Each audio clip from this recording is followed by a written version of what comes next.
just 5 minutes in, and this video is so inaccurate. This video is made for people who have no idea what's going on, and after they will still...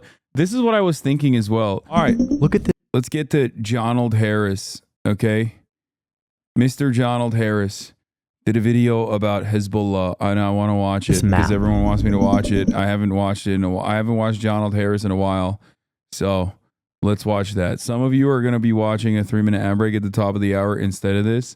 Now, of course, if you want to avoid this fate, all you need to do is subscribe, as you know, which you can do for $6 or free with Twitch Prime by connecting your Amazon Prime account to your Twitch account. Here's the 3-minute ad break now. This map shows the thousands of attacks that have occurred right here on this border, just over the past year, in this fight between Israel and one of their biggest regional enemies, Hezbollah. Hezbollah is one of the biggest armed groups in the world that isn't a nation's military. They have tens of thousands of trained soldiers and hundreds of thousands of missiles and rockets capable of reaching targets all across Israel. This threat led Israel to conduct a massive set of attacks against Hezbollah. This large explosion was seen near Beirut International Airport, In which they killed almost all of the group's top leaders, weakening Hezbollah immensely. Followed by a full-on invasion by Israeli troops to denigrate this group even further. This has been a massive escalation that is now... Okay, we're 56 seconds in, and no mention of like the deterrence principles set forth by the axis of resistance against Israel and the United States of America in the region. And it's just like missiles just started flying randomly. No mention of Sheba Farms, which is disputed territory that Israel currently occupies, that Syria believes is Lebanese land, and Hezbollah also believes is Lebanese land. And how the first rocket fired in that direction was still fired in the direction of Sheba Farms in general. And that beyond that, the back and forth missile campaigns were predominantly, I mean, it was 80% of the rockets fired in the cross-border tit-for-tat conflict was fired by Israel into Lebanon. So right off the jump, I feel like there's a lot of details being omitted here. I'm sure it's not deliberate. Capable of reaching all targets in Israel? What? He's right. He's not wrong about that. That part is correct. Hezbollah does have missiles that are capable of reaching all targets in Israel. They have a significantly better defense capability. They have significantly better missiles than Hamas, for example. Hamas is fucking bathtub rockets. Spilling over into this entire region. And to understand how we got here, you really have to understand where Hezbollah came from, and what this group's fierce 40-year struggle tells us about how the modern Middle East came together, and how it's now coming apart.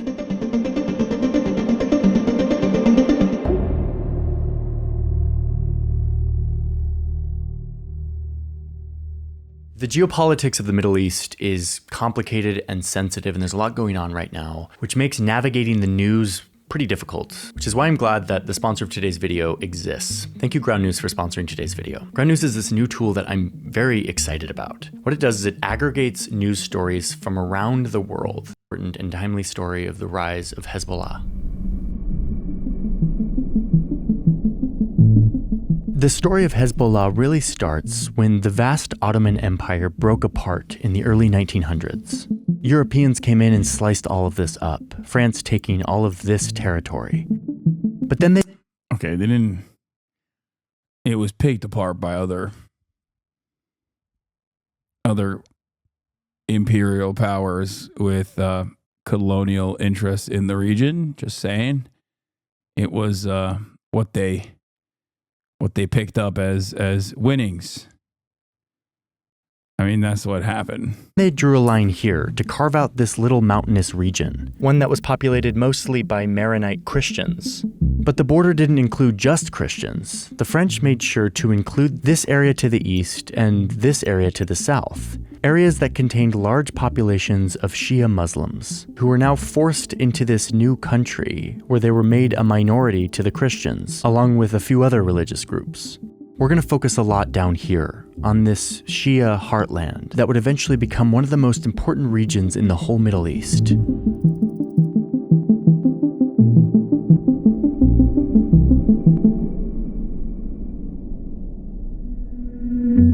In 1940, You defend Iranian intervention in Lebanon, but not U.S. intervention in Vietnam? Hassan thinking American proxies are bad, but Iranian proxies are good. You criticize the Americans in Vietnam, but not the Iranians in Lebanon, shaking my head. There's something very funny about installing a puppet state in southern Vietnam that is like insanely fascist while simultaneously bombing the Vietnamese population, both in southern Vietnam, northern Vietnam, and even surrounding countries, versus like a Shia militancy that rose up that I'm sure even Johnny Harris would probably fucking openly recognize. Hold on, just before you fucking start jumping to conclusions, there is a difference, okay? There is a difference. The difference is Iran wasn't pummeling Lebanon as the largest fucking imperial power at the time, while simultaneously saying like, you're going to be ruled by these guys. This is something that a lot of people always fail to comprehend. And it's very strange. American installation of puppet states, specifically fascist puppet states, are not in line with like any sort of ethnic group that it has any sort of like serious fucking any sort of serious popular momentum. They don't have like popular mobilization. That's why it's usually dictatorial. The comparison between the South Vietnamese government and Hezbollah is not a apt comparison for this reason. Iran does not have the power to be able to look at Lebanon and say, we are going to run Lebanon in the same way that America thought that they had the capacity to run Vietnam. Despite the fact that you think Iran is justified because of USA starting all this, which I agree with, but then go and state Iran can influence Lebanon. I'm not saying that Iran can influence Lebanon, okay? Iran, at the very most, can only offer logistical support to a group of individuals that live in Lebanon that became the primary fighting force within Lebanon. If you think that you have to assume that like Iran has mind control powers or something, and Iran was also not fucking peppering Lebanon with Agent Orange in the same time frame with genuine imperial interest. The axis of resistance and the dynamic within the axis of resistance changes throughout time, including but not limited to Hamas's allegiances, both in the Syrian war and in other times, specifically, especially when considering that Hamas itself is not even a fucking Shia group. They are Sunni Muslim. Huh.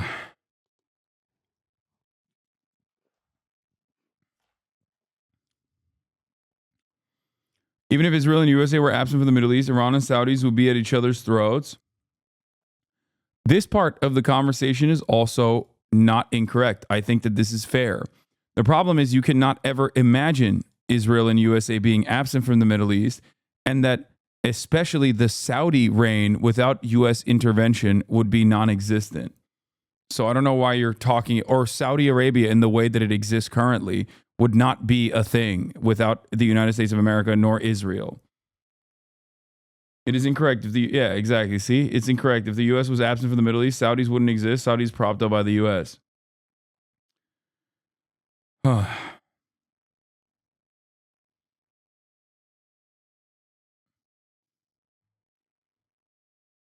1943, Lebanon gains its independence from France. It creates a constitution meant to balance the power between all. Also, yeah, ironically enough, the Iranian fucking Ayatollah regime would not exist without American intervention. What the fuck are we talking about? I can't believe I got so captured by the framing that this chatter was presenting that I forgot a pivotal part of this process, which is that the fucking Ayatollahs are directly a reaction to American imperialism and American statecraft in Iran specifically, What the fuck? Like, we have routinely fucked with this area. We have routinely fucked with every single country in this area, which is a resource-rich region. So we have to do that. You know, they got that thick, juicy world come that we need. And then we're just like, oops, sorry. Well, these guys are really scary. We just have to continue intervening. And there's nothing we can do.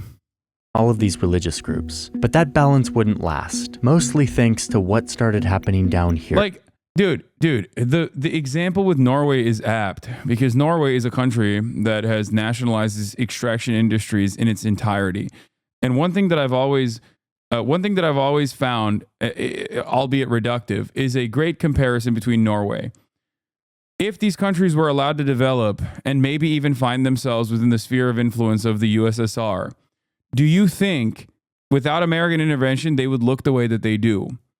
If they did not, if American intervention and a reactionary movement against said intervention became the only emancipatory movement against such intervention, if those things did not exist, don't you think that these countries could have developed on their own, had their own nationalist movements that may have even found themselves again in the sphere of USSR influence at times?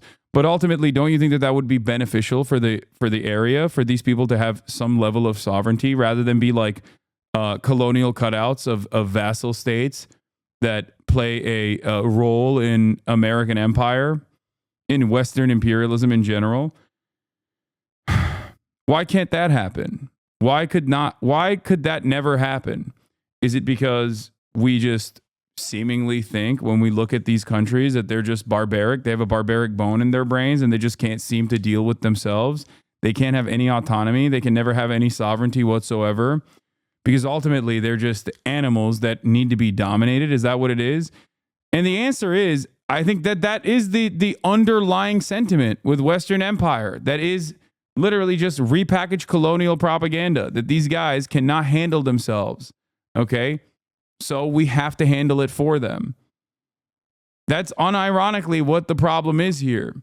That is how we have historically approached this process.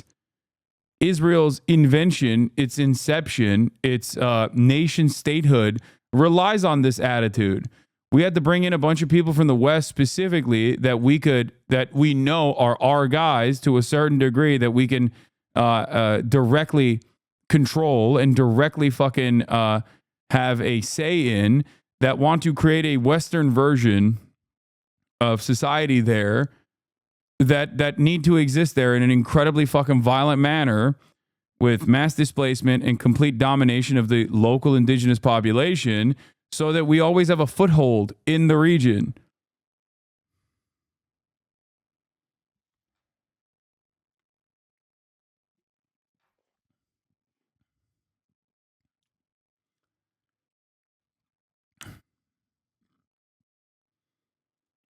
Where another set of borders were being carved into the Middle East.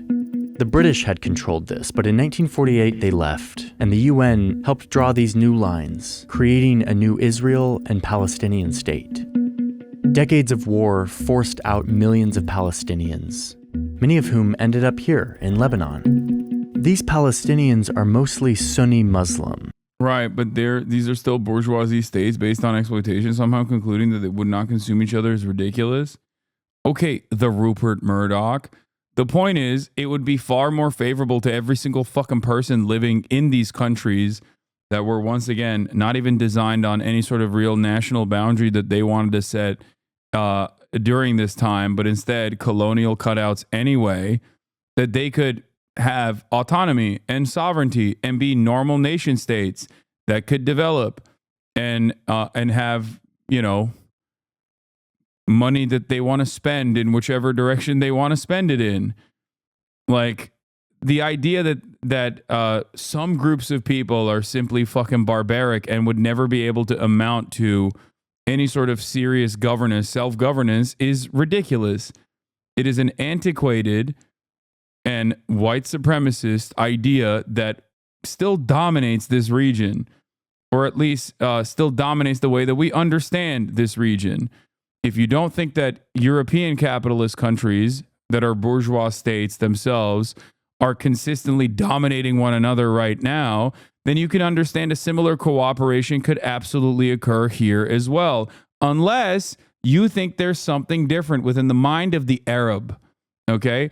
Unless you personally think that the mind of the Arab is servile, worthy of domination, not worthy of dignity. They just simply can't control themselves. They always want to fucking eat each other alive. Same with Africa.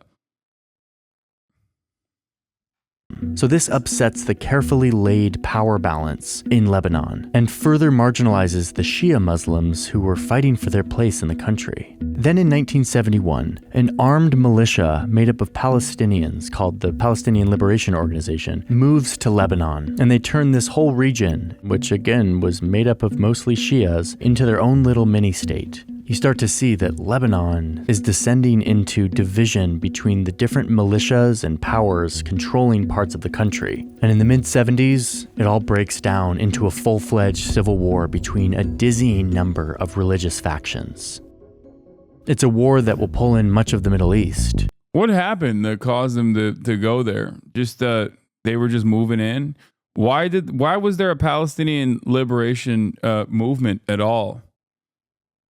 We didn't just that was not a thing. I guess they just anti-Semitism, maybe? Would they not say it's the Islamic ideology rather than the mind of Arabs? That's so fucking, again, that you're just repackaging the same thing, okay? Yes, it's the same exact attitude. It is the same thing. It's the difference between Ben Shapiro saying, oh, it's not the race of the black person in America that is inferior. It is their culture. It's just a repackaged version of the same propaganda that makes it seem more permissible to a broader audience. Literally, when you hear someone say, oh, black people aren't genetically inferior, it's not something to do with their race, it's just their culture that keeps them down, understand that you're talking to a racist person. They just don't want to openly say that black people are inferior racially or genetically. Their reception, seemingly to the only real cultural output that America really has, if we're being honest, is actually they receive their own culture differently than white people do.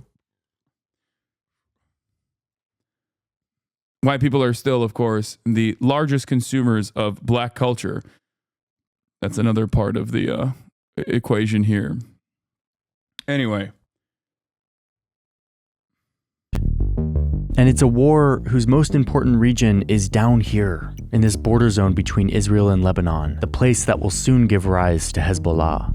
Now let's talk about Syria. They're here right next door and they're watching this civil war. And they decide to invade, to prop up the Maronite Christian ruling class, who've become Syria's allies. They want to do this to prevent the civil war from spilling over into their territory. At this point, Syria also considers annexing the entire country of Lebanon, making it a part of Syria. But eventually the relationship between Syria and Maronite Christians breaks down, and Syria continues to occupy this part of the country. Meanwhile, to the south, Israel fears that Syria is growing too powerful. It also wants to wipe out the PLO, who is attacking them across the border from Lebanon. So in 1978, Israel enters the fray, invading from the south and driving deep into the country. Israel succeeds in temporarily suppressing the PLO, but in the process, it displaces hundreds of thousands of locals, most of them Shia Muslims.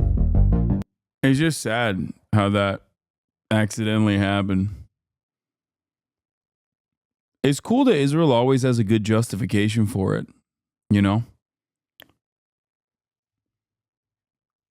I'm glad at least they have a justification. They must have. Israel has a right to defend itself. Yeah, they just kind of entered the fray and they had a right to defend themselves.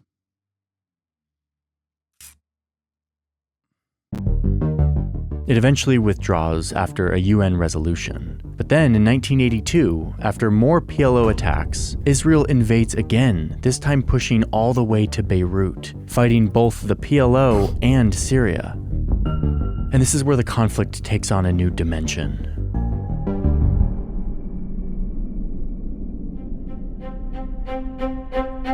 It's 1979, and over in Iran, the people have risen up against the US-backed dictator in this Islamic revolution led by a Shia Muslim cleric who wants... How'd he get there? How'd this guy get there? I don't know. What was he doing? Probably good stuff, right? I mean, those guys are always good. In this Islamic revolution led by a Shia Muslim cleric who wants to spread this revolution throughout the region. He's looking for allies. And in 1982, they find their perfect match here in southern... Like everything that occurred is within the context of the Cold War. Like you cannot frame this outside of... You cannot look at these events that are unfolding without understanding why America was so interested in both propping up Israel and destabilizing the entire region, because most of these countries were, in a way that is not dissimilar to like the BRICS dynamic, I guess, but even though the BRICS dynamic is like a little bit different here, weighing their options of who they could align themselves with. They see America as a destabilizing force in the region. They see the USSR as being more sympathetic, at least, especially certain groups see the USSR as being more sympathetic. And basically, they want to dominate as fast as possible. They want to destabilize and dominate as fast as possible. That's partially what happens in Iran as well. The problem is, you know who also is definitely not going to align with the USSR? Islamist fundamentalists for the most part. Problem, however, is that they also are seen, due to their fundamentalist attitudes, seen as, I guess, the only real uncorrupted forces. Ironically enough, in many of these places, they are directly funded and facilitated and radicalized by the Western governments, by specifically the CIA. But it doesn't matter. In the eyes of the population, they're like, well, these are our guys. These are like the most annoying guys in the area. And they probably are not like they seemingly are more anti-America than anybody else. And I don't want any sort of intervention from the British or the Americans, so I'll just go with those guys. Better than the fucking monarch puppet that was placed on top of me that's dominating my life every fucking day. Sure, we'll take a chance with this guy. And from the perspective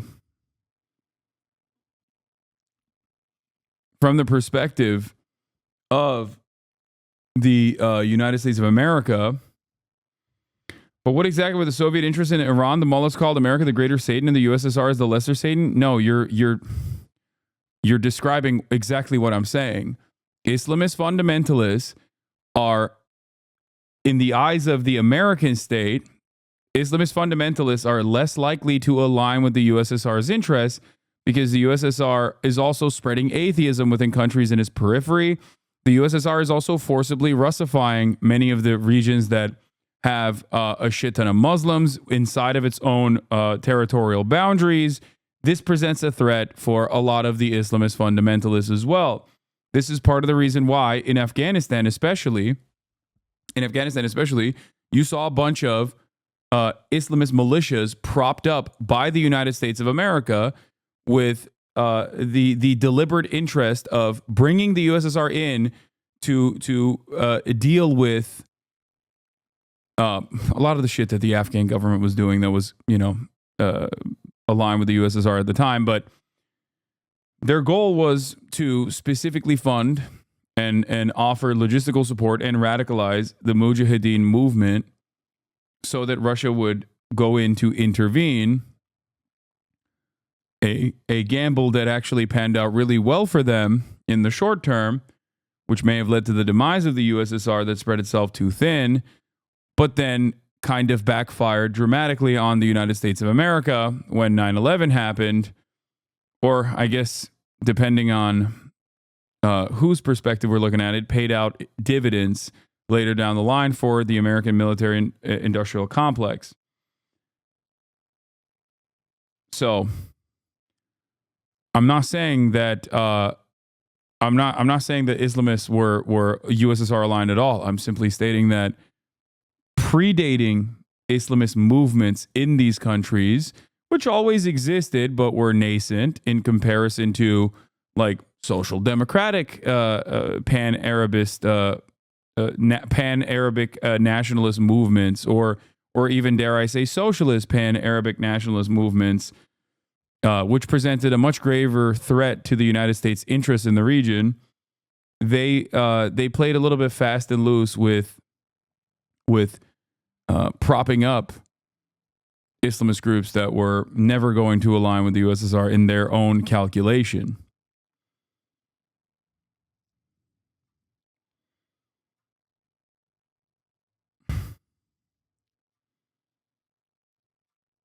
Does that make sense?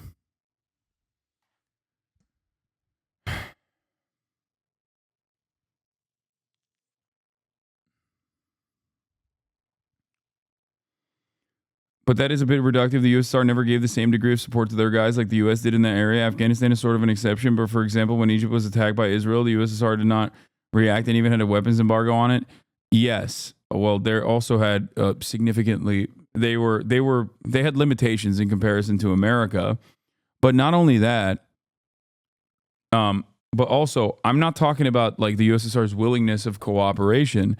I'm talking about America's fears that they might cooperate.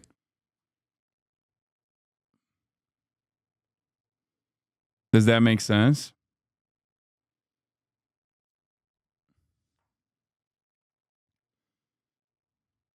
Anyway, the point is, for the mullahs, the Islamic Revolution in Iran, they obviously were coming off the heels of refusing Western intervention and had developed a genuine distaste for it. And I'm sure that they used any kind of sectarian boundaries that they could to their advantage. Well, not I'm sure, that's what they did. Southern Lebanon. It's a militia that rose to defend against outsiders trampling their heartland. It's called Hezbollah, which means Party of God. Iran picked this group in particular because it shares its goals of Islamic revolution and a deep distrust and disdain for Israel. Iran starts providing Hezbollah with money, weapons, soldiers, training, and leadership. And in return, Hezbollah proclaims loyalty to the Iranian Revolution and its supreme leader. What started as Lebanon's civil war is now a regional war that is heating up. So the United States enters, leading an international peacekeeping mission to try to calm these tensions. But of course, Hezbollah and Iran hate this. They now have two prime targets in their backyard, Israel and these Western powers led by the US. So in 1983, they launch a series of terrorist attacks. A truck bomb detonated in front of a US and French barracks in Beirut that kills over 300 people. Most of the world blames not only Hezbollah, but also its backer, Iran. The fighting continues until 1989, when the mini Terrorist attacks against Europeans in Lebanon. Yeah.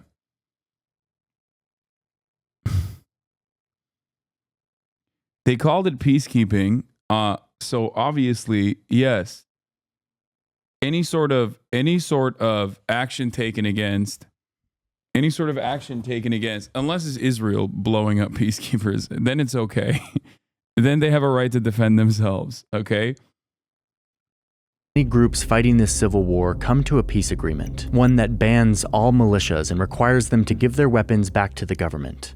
But there's a big catch here. Israel still occupies what they call this security buffer zone in southern Lebanon. So the peace agreement makes an exception specifically for efforts that resist the Israeli occupation, aka they allow Hezbollah to continue to exist, turning them into something more than just one of these militias fighting for their group. It gives them a kind of official status to continue acting as a defender of southern Lebanon, the country's bulwark against Israel.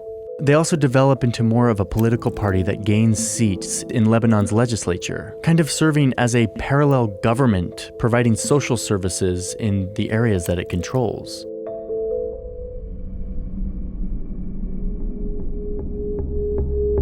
But they did that also in a sinister fashion, just so you know. They were doing that in a sinister way. when they were offering social safety nets, they did that in an evil way. I need you to understand that.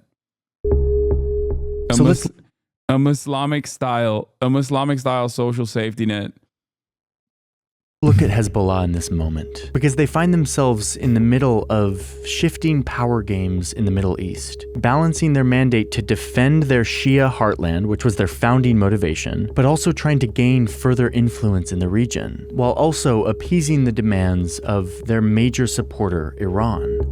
In 2005, Lebanon's prime minister is assassinated, and most Lebanese blame Hezbollah, along with its other foreign supporter, Syria. Lebanese people rise up in mass protest, and Syria eventually withdraws its forces that have occupied Lebanon for 28 years. Hezbollah is disgraced. Its legitimacy is supposed to come from resisting foreign meddling, and it's becoming clear that they have become a pawn in the geopolitical game of regional powers, Syria and Iran.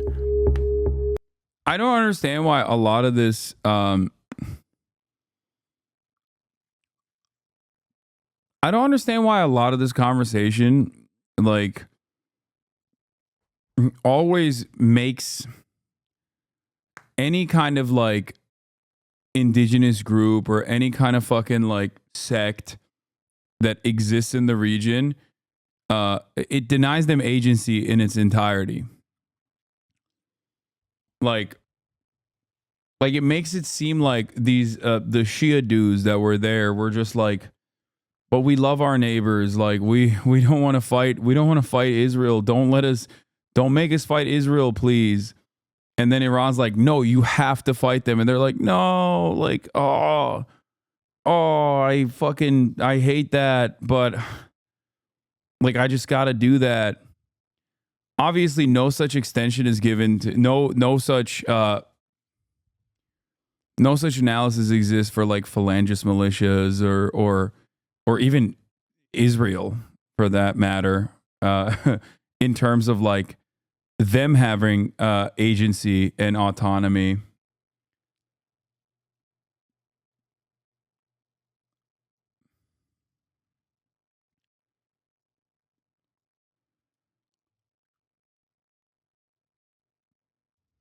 But the group is able to turn Syria's withdrawal into their advantage. The Syrian occupation had kept Lebanon somewhat stable, so as soon as they left, it creates this power vacuum and allows Hezbollah to take more territory. Wait, did he say what? They have become a pawn in the geopolitical game of regional powers, Syria and Iran.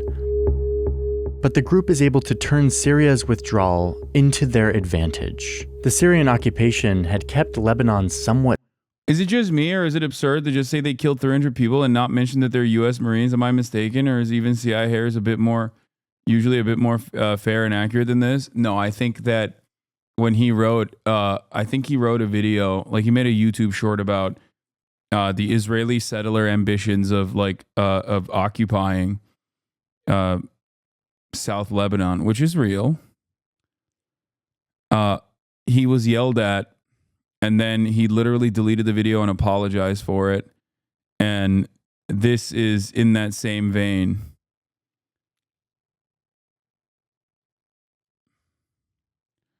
Hey everyone, earlier today I published a short form video about a group of Israelis who are calling for people to move in and build settlements in southern Lebanon in an effort to expand Israel's territory.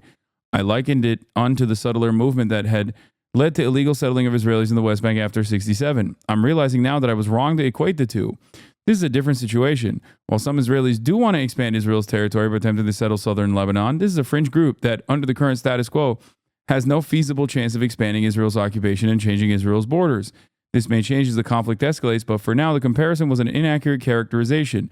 I will also refuse to recognize that the way that this was propagandized and packaged was also a fringe movement that was not really backed by the Israeli state, even though it totally was backed by the Israeli state, both quietly and also publicly. And now we just kind of take it for granted because it just happened to exist that way. This may change as the conflict escalates, but for now, the comparison was an inaccurate characterization. I hope you trust that when these errors come to my attention, I will do my best to assess the error and immediately issue a correction and let you all know about it. Thanks for your patience. Yeah. He took down the video because he made a correct take.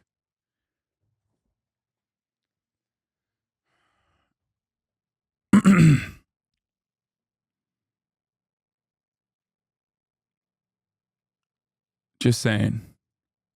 Stable. So as soon as they left, it creates this power vacuum and allows Hezbollah to take more territory, ramping up attacks across the border against Israel and leading to another brief war with the IDF. Hezbollah continues to be a useful proxy for Iran, and Iran continues to fund them and arm them.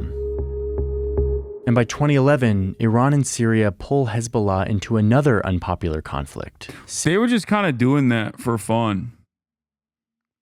Like, for no reason. They were anti-Semitically, if I might add. Anti-Semitically, but also, like, at the behest of Iran as well, and not necessarily due to their own personal ambition or motivation of wanting to rid Israel of their territorial boundary. Yeah.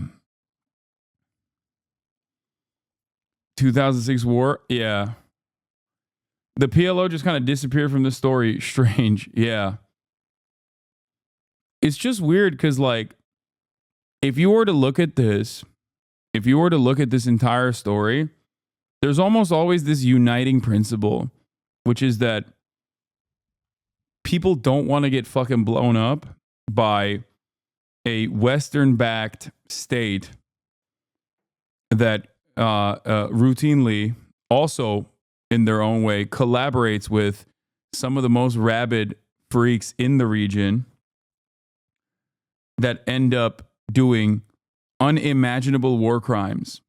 Like, we're talking about the 300 Marines that were bombed by Hezbollah. That is, and this is a parallel that you might understand exists with October 7. That is utterly incomprehensible in comparison to the magnitudes worse carnage that Israel has brought upon both Lebanon and every other fucking surrounding country in the region.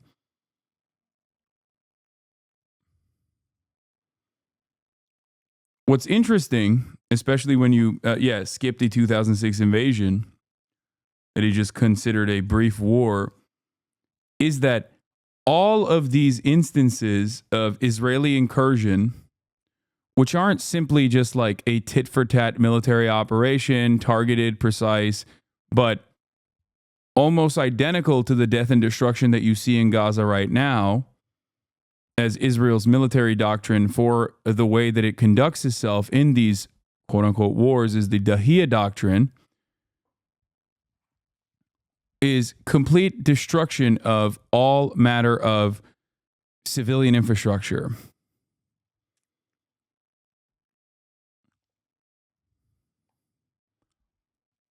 And of course, when that happens, when that much death and destruction is something that people are experiencing in the hands of a Western-backed militant settler colonial state in the region, understandably, the people are going to inevitably go, yeah, I don't give a fuck who's doing this. I don't give a fuck who's defending me. I'm with those guys. I don't even care. I don't agree with them. They're not great. I don't agree with their worldview. I don't agree with the way that they treat me in certain instances, but I'd rather, I'm happy that they're fighting.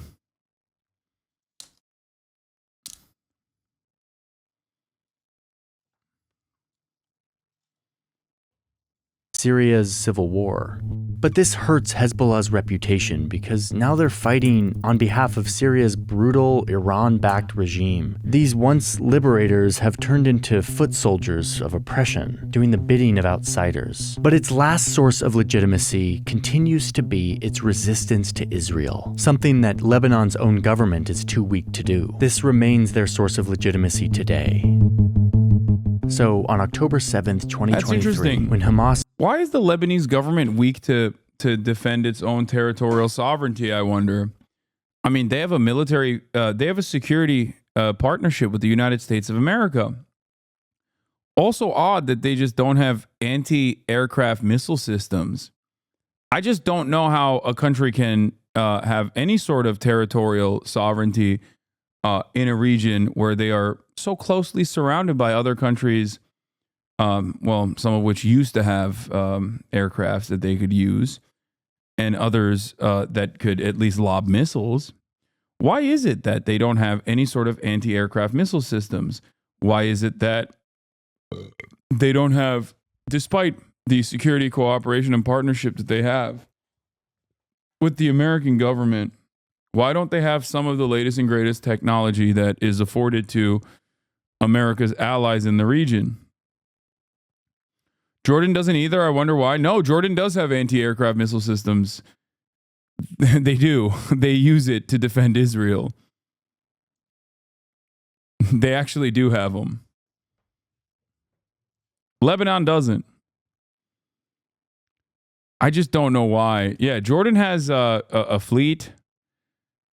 They have anti-aircraft missile systems.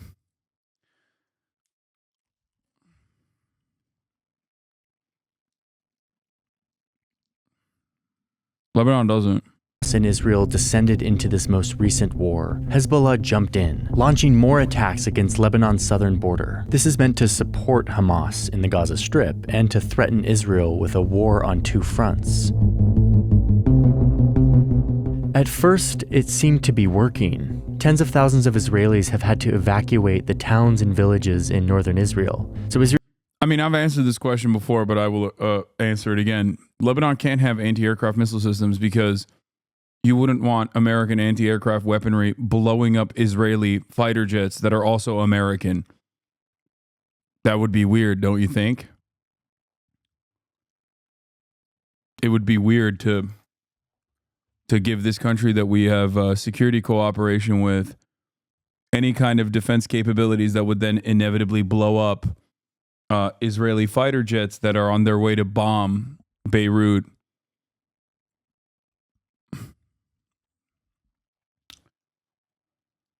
Israel started firing back across the border, forcing 90,000 people in southern Lebanon from their homes. This, in addition to Israeli strikes on Iranian proxies and military officials, led Iran to fire its first ever direct strike on Israel, trying to deter it from going any further. But it didn't work. In September of 2024, Israel escalated. Okay, this part is actually kind of surprising. He talked about, like, he low-key talked about Iranian deterrence. Surprising. Even though he didn't, I don't think he brought up why Iran retaliated. Hezbollah with a series of attacks that killed a large part of the group's top leadership, including their decades-long leader. A few days later, Israel sent troops across this border with the goal of further weakening Hezbollah, trying to make the situation safe for Israelis to return home to the north of the country. And now, with Hezbollah in shambles... That's interesting. This directly contradicts what he was saying about the settler movement, but I guess he already packed that angle up.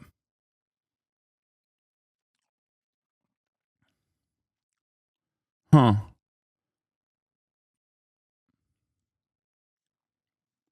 Its sponsor, Iran, felt compelled to act. We're seeing what we are all seeing with our own eyes is a major attack from Iran. It's a major attack, Dana, and it's an escalation. It's an escalation. So even if Hezbollah eventually begins to rebuild itself, it's unclear what role they will play in Iran's proxy network. But what is clear is that the clash between these two Middle East powers remains the central force animating this region towards more and more violence. And these recent events show us clearer than ever that Hezbollah was just one foot soldier in this growing... Yeah, Israel blew up an Iranian embassy building in Syria, killing Iranian officials. That was violating Iranian sovereignty. And the second Iranian missile salvo came because Iran retained the right to retaliate to Israel assassinating Ismail Haniyeh, the principal negotiator and the chief of the Hamas Politburo, person primarily responsible with civil governance. And once again, it's important to repeat, the principal negotiator on the ceasefire deal, Israel assassinated him in Tehran, once again violating Iranian sovereignty. Conflict between these two powers.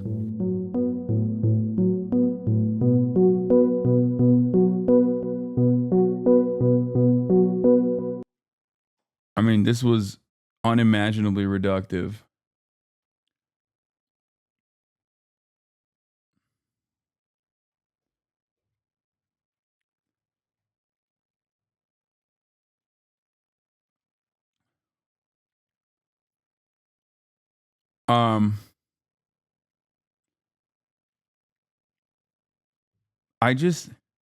I find it strange that it's not even like omitting details to make it seem more presentable to a Western audience, but I just don't understand why you would never like put forth motivations and the ambitions of people that are that make up these militia movements, right?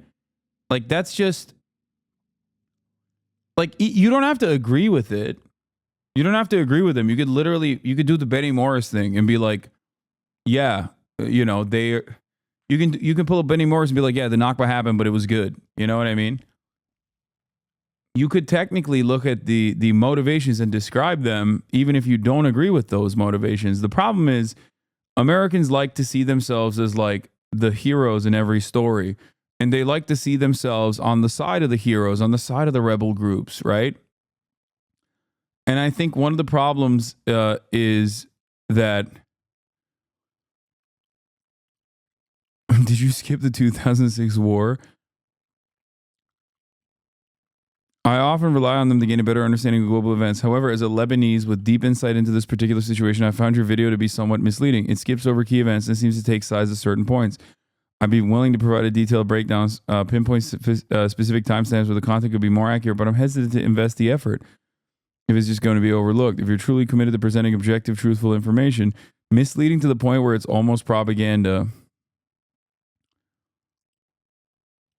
Yeah. Just 5 minutes in, and this video is so inaccurate. This video is made for people who have no idea what's going on, and after they will still... This is what I was thinking as well. Like, if you watch this video with fresh eyes, not knowing a single thing about, like, the inception of Hezbollah, like, Israel, like, you would literally be more confused by the end of the video, especially because, like, it literally just does not fucking talk about the motivations, the intent, the ambitions of any of the parties involved, which is ironic because he doesn't even do that for Israel. He does it a little bit for Israel where he'll be like, oh, they wanted to defend themselves. But like, if you knew nothing and you came into this with fresh eyes and you wanted to like learn about at least a couple talking points, you'd be like, what the fuck did I just watch? It just seems like a bunch of people were motivated to fight for no reason, including at times even the Israeli occupying force. It's just kind of a thing that happened. People are violent and religious, and they just fight each other all the time. People be fighting.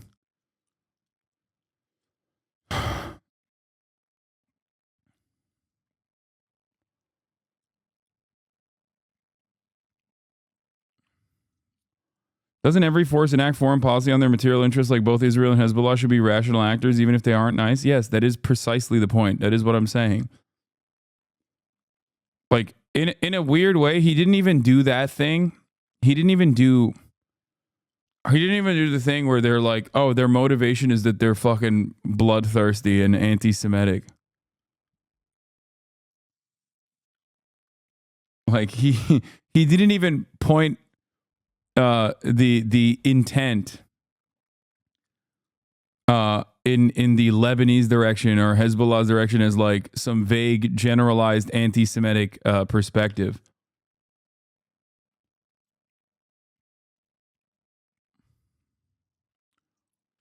I think maybe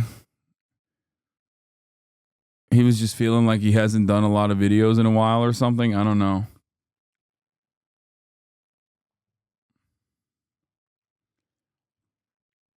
Like the only party with seemingly any fucking agency here is Iran, and they're always.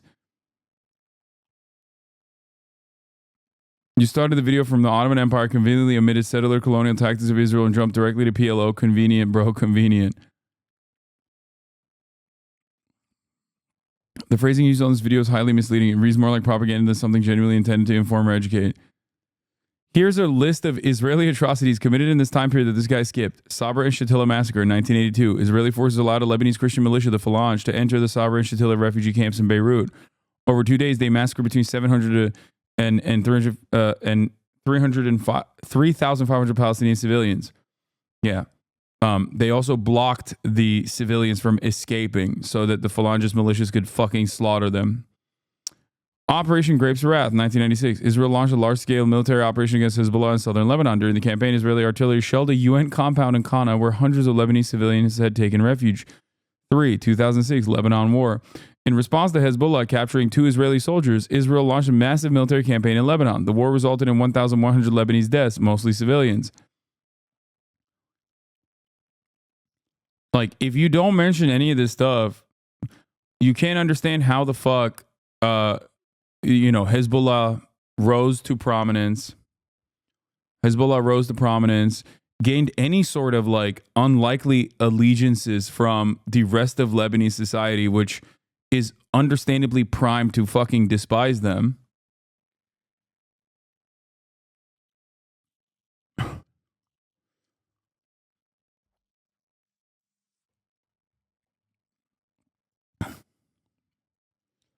Blockade and wars on Gaza, settlements and forced evictions in the West Bank, killing of Palestinian protesters, treatment of Palestinian detainees, disproportionate response in conflicts, collective punishment, targeting of civilian infrastructure.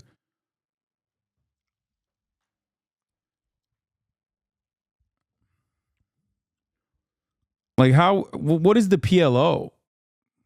Like that's the question that I would have. I'd be like, what? The PLO? What is that? Why are they in this area that you're saying is Jordan? But on the maps, when I look at it now, it looks a little different. Like, what happened there? How did they go to Lebanon? Why did they go to Lebanon? Why do they exist? What is Palestine?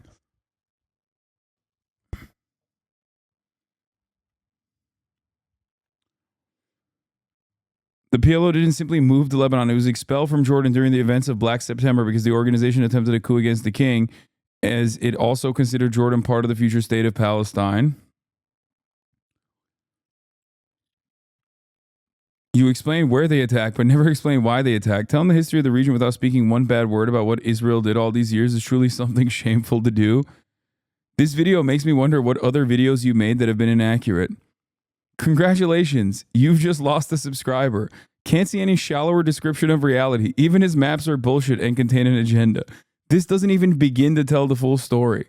I've lost so many family members at a little village in Lebanon, literally in the middle of nowhere. They live off the land and everyone lived a simple life. Then bombs started dropping left and right. Now everyone has left the beautiful mountainside my father and generations before him used to call home. People on both sides need to stop killing each other. This has gone too far. Sloppy work. Love how the Nakba was reduced to decades of war forced out millions of Palestinians. Highly inaccurate and misleading video. Easy to classify them as terrorists, but not these West who invade them. Ironic, is it? Irony, is it? I'm not even from the region, but please either tell the whole story or don't. Skipping the 2006 war, trying to sell the Hezbollah who started fighting, calling it war from two sides. Either you start to sell propaganda or you don't do research on your topic very well. Keep the old way, please.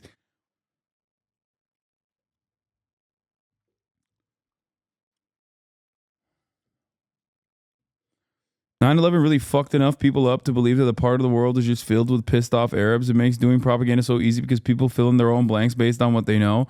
All Zionist propaganda needs to do is leave shit out and it will reach hearts and minds. Yeah. I've never seen a fucking Johnny Harris comment section like this. Spewing foolishly lies absolutely totally about the Iran and Syria. Guys, this video is funded. It is an ad.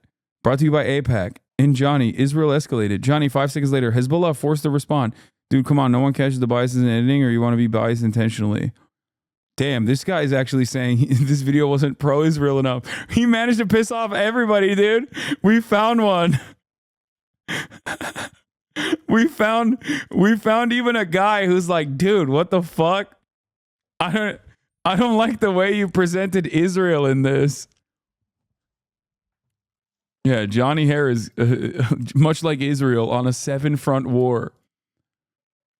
Johnny Harris seemingly has opened a new front in his war.